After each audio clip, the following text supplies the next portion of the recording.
काल होती महाशिवरात्री, त्यामुळे तुम्हाला सर्वांना महाशिवरात्रीच्या हार्दिक शुभेच्छा. हॅलो, मी प्रीती. तर अशी मी मस्तपैकी तयार होऊन निघाले मंदिरात. आणि मी जायच्या आधी आमच्या घरातले सगळे गाडीत जाऊन बसलेलेच होते. मग काय निघालो आम्ही महादेवाच्या मंदिरात, आणि तिथं खूप सारी मंदिरं आहेत, ते तुम्हाला हळूहळू दाखवतेच. आणि ह्या वेळेस काय वेगळीच सोय केलेली होती, आणि तिथे रक्तदान शिबिरही चालू होतं. मग काय महादेवाच्या छोट्या मंदिरापाशी पोहोचलो, पण तिथं खूपच गर्दी होती. तिथंही दर्शन घेतलं, आणि शेजारीच रामाचं सीतेचं मंदिर होतं. तिथं दर्शन घेऊन मोठ्या महादेवाच्या मंदिरात गेलो. तिथं दर्शन घेतलं व असा प्रसादही खाल्ला.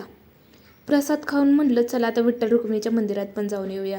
आणि असे बरेच सारे फोटो काढले व आम्ही गेलो बापूजी बुवांना. मंदिर ही असं डोंगराच्या कडेला आहे. तिथे निसर्ग पण खूप छान आहे, आणि तिथे गेल्यावर पण आमचं महादेवाचं दर्शन झालंच. आणि मग काय आज जाऊन मग बापूजी बुवांचं पण दर्शन घेतलं व निघालो जरा भाजीपाला आणावं म्हणून. मग तिथं गेल्यावर पण काय देवीच्या मंदिरात जायचं होतं आजीला. मग देवीच्या मंदिरात गेलो, दर्शन घेतलं व जरा भाजीपाला घेतला व निघालो जरा दुकानात काम होतं म्हणून. तिथं लिपस्टिक वगैरे साहित्य घेतलं व आलो घरी येण्यासाठी. घरी आल्यावर चहा पिला व असा गेला आमचा मस्तपैकी दिवस. Bye. Subscribe for next vlog.